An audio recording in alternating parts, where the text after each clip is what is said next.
This is Montana This Morning. I'm Joe St. George at Reagan National Airport. How old should pilots be when they are forced to retire? How much money should Congress give airports for infrastructure upgrades? We look at the FAA reauthorization fight in Washington and the efforts being made to make sure that your next flight departs on time. There's a lot happening this year at the Big Sky Country State Fair. I'm Kristen Merkel, and I'll tell you how 4-H'ers are prepping their steer for this year's events. They travel thousands of miles, take 2 generations to make the trip, and they can go amazingly 37 miles an hour. Of course, I'm talking about a butterfly. Chet Lehman at the Big Sky Country State Fair will have more on that coming up. Alrighty, it is 6:31 on this Thursday edition of Montana This Morning. Jay McDonald and Mike Hurd with you. Mike, welcome to the morning side. How are you doing? I know sleep is a little tough on this side of the day. It's hard to go to bed at 9 o'clock when you're not used to it. Right, right. That is absolutely a fact. But welcome. We are happy to have you. Thank you. Great look over the mining city. It's just absolutely beautiful. There's a tiny bit of cloud cover, and there's a little bit of moisture in the mid to upper levels, and that's going to help bring at least a few thunderstorms to the region later today. But right now, it's a cool to mild start to your day. Temperatures are mixed in the 40s, 50s, and 60s locally. So our forecast for today, we'll try and get into the mid to upper 80s for most of you, but there could be a few hot lower 90s in lower valleys like around Twin Bridges and Whitehall. But 97, the targeted high in Missoula. And as you move eastward, lots of 80s, a few 70s in there. And again, there are some 90-degree temperatures mixed in this afternoon. But today is going to be one of the slightly cooler days. Tomorrow, we really ramp up the temperatures. So statewide, 80s and 90s are going to be common across the Treasure State. Some of the hottest numbers are going to be west of the Continental Divide. Breaking it down quickly, hourly, you can see again temperatures rising with increasing clouds for Bozeman, and there could be a few rumbles, and the same for Butte. Watch for an isolated thunderstorm late this afternoon. All right, thank you very much. Time for our top story this half hour. The trial of Zachary Norman, the man accused of killing Brendan and Chase Estabrook, continued yesterday with eyewitness testimony of the shootings. The prosecution called Nick Theme to the stand, who was bartending at the Sacagawea at the night of the shooting. Theme says he was invited to join the group, including the Estabrook brothers, at the home of Dylan Strozzi off 6th and Ash in Three Forks. Theme says when he arrived at Strozzi's home, the Estabrook brothers and Norman had already begun fighting. According to Theme, when Norman punched Chase Estabrook, he shoved him back. That's when Brendan Estabrook tackled Norman to the ground. Theme said he followed the men when they made their way out of the garage and into the street, continuing to fight each other. That's when Theme said he watched Norman quickly reach for the gun in his waistband and shoot the brothers, killing them.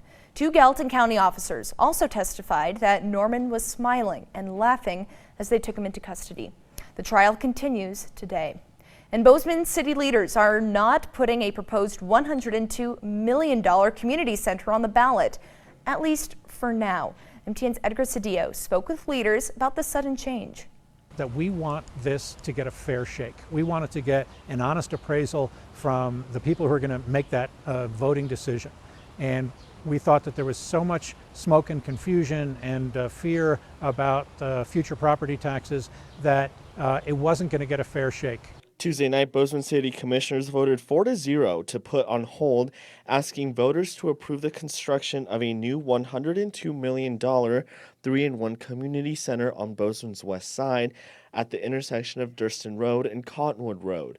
Commissioner Pomeroy was absent from the meeting due to ongoing health issues. And bringing them all together in one project, even though it's expensive, would be much more efficient than doing those things individually. So it's not a question on the viability or desire or need for the project, it's just the timing. Bozeman's deputy mayor says while the project is on hold for now, he says this will give the city a chance to bring the cost burden to taxpayers down even more. We have, and quite frankly, I believe that there's more capacity in terms of philanthropic support for this project. I'd like to see a minimum of 10% of this project being funded philanthropically. Leaders have now asked city staff to look into the idea of adding the question to a ballot at a later date. We've asked the city to do is look into future timing because we don't want to lose the momentum of this project. We have what we consider a good plan. The timing of when the project will move forward is still unclear at this time. We will, of course, continue to bring you updates as the project moves forward. In Bozeman, Edgar Cedillo, MTN News. Thank you very much, Edgar. Now, traveling this summer has been a mess for millions of Americans. From recent flight cancellations in the Northeast to flight delays across the country because of staffing issues. In the midst of the travel headache comes a debate in Congress over funding the country's aviation network for the next 5 years, as well as setting the rules an airlines must follow. Our Joe St. George looks at how the FAA reauthorization fight is asking some serious questions, like how old should pilots be before they are forced to retire?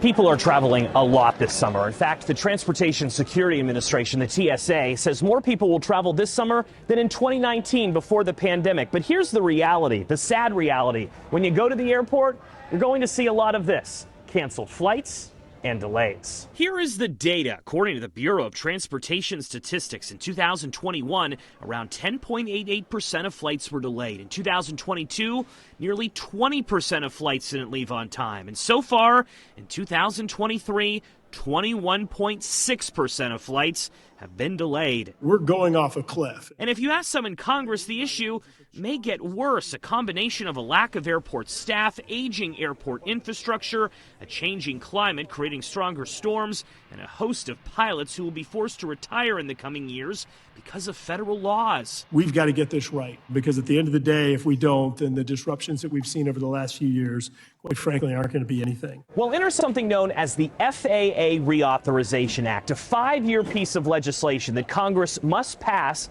by September 30th. It impacts everything from billions of dollars in funding to keep airports running smoothly to the age in which pilots must retire.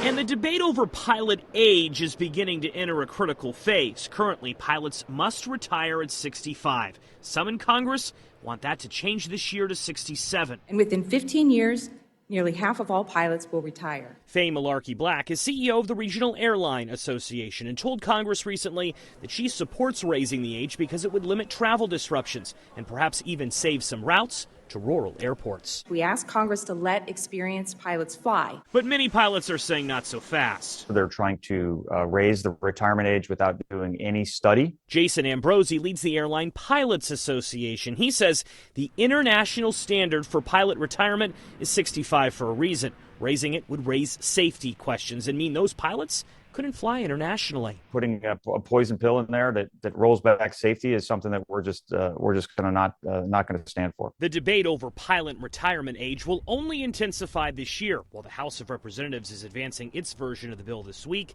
the Senate will pass its version later this summer. Other big flying debates are expected too, like whether planes should be able to fly over sports stadiums during events, refund rules, and what size should the standard seat be. Joe St. George, Scripps News, Washington. Now back in Treasure State headlines, the Big Sky Country State Fair is in full swing at the Gallatin County Fairgrounds, and MTN's Kristen Merkel takes us to the 4-H barns to share with us all the exciting opportunities these students are experiencing with their animals as well as with their community. I'm here at the Fairgrounds barn where a couple of 4-H'ers behind me are prepping their steer for the upcoming fun events at the Big Sky Country Fair. I am really excited for the fair this year. This is my last fair here. 18-year-old Cora Baith has been involved with 4-H for 10 years. Her steer, Roger, is getting prepped for the upcoming shows. Today is the market show, so you'll notice a lot of stuff going out in the ring over there. They'll be judging how the animal looks, how well you fed them out, and they'll get graded on that. Tomorrow is showmanship, and that's graded on the person and how they present and show their steer. There is a lot that goes into getting a steer like Roger ready for the judges. We'll go to the wash racks and scrub as much as you can off, get them nice and clean. Then you blow dry them. There's someone with a blow dryer over there. That's noise over there. And then you take them back and you want to brush all this hair forward. We're just starting on that. Baith's friend, 15-year-old Charlotte Steele, is also hard at work getting her steer, Cletus, ready for show. To prepare him, I practice leading him many months in advance, and then once it starts getting hot out, I wash him, get him used to being bathed and blow dried, and then I clip him so he gets trimmed up and looks a lot cleaner. Steele has high hopes for her steer this year. This year I'm really confident with him. He's been my best steer physically, he's been my best tempered steer, and he's had a lot more practice showing. For Baith, spending her final fair with fellow 4-H kids is bittersweet. A little surreal. It's like everything's kind of my last time doing it. For more information about the 4-H fair schedule, you can visit our website. In Bozeman, Kristen Merkel, MTN News. Thank you very much, Kristen. Now, when you go to the fair, you expect to see animals. And when you go to the Big Sky Country State Fair this year, you'll also see insects. MTN's Chet Lehman takes us to the rapid world of butterflies. Well, at the Big Sky Country State Fair, you're going to see mud bogs, you're going to see sea lions and things like that. What you might not be able to realize, though, you're going to see something pretty fast. And it's not out on the track, it's not in the arena, it's actually right inside this. The world's fastest butterfly actually inside this little net. Let's go inside and take a closer look. This will be the home for the next few days to about 104 butterflies. Red admirals, monarchs, and painted ladies. While Cody and Brooke made their way to Bozeman the usual travel way, the stars of this show, well, they traveled a little differently. They put them in basically the opposite of an incubator, and they're going to drop their temperature down to about 60 degrees Fahrenheit, and they're actually going to go into a hibernation state. They're going to the breeder will fold their wings in half and place them gently into a parchment paper envelope. And they're going to ship them to us with ice packs around them. No kidding. It's the coolest thing. That is super cool. Young and young at heart who venture into the nets get some nectar on a sponge. The butterflies will attach to eat. It gives you a chance to see them up close and personal. Maybe too personal at times. That felt like an attack. A butterfly attack? Butterfly attack. I've just witnessed the first. The monarchs are now considered endangered as they migrate from Mexico. For the painted ladies, the trip a little longer, but we're told they're tough enough to make it eventually. Painted ladies get a part of their wing ripped off, they'll still be able to fly and still fly away from prey, and they'll still be able, if their leg gets broken, they're going to be fine, they're just going to fly away, they're not going to care. No kidding. And I'm told would be able to fly in violation of the speed limit downtown. They can go up to 37 miles an hour, is that right? It's a painted lady. They're native to where? Native to Africa. These are native to Africa. They migrate there. In 2 generations, as you said. Yes, sir. That's phenomenal. And the monarchs take 4 generations to get to Mexico. That means the painted ladies are the fastest flyers of the butterfly world. Painted ladies, red admiral, and monarchs, all right here as part of the Big Sky Country State Fair at the Gallatin County Fairgrounds. Chet Lehman, MTN News. Just fascinating stuff. I love that. Thank you, Chet, for bringing that to us this morning.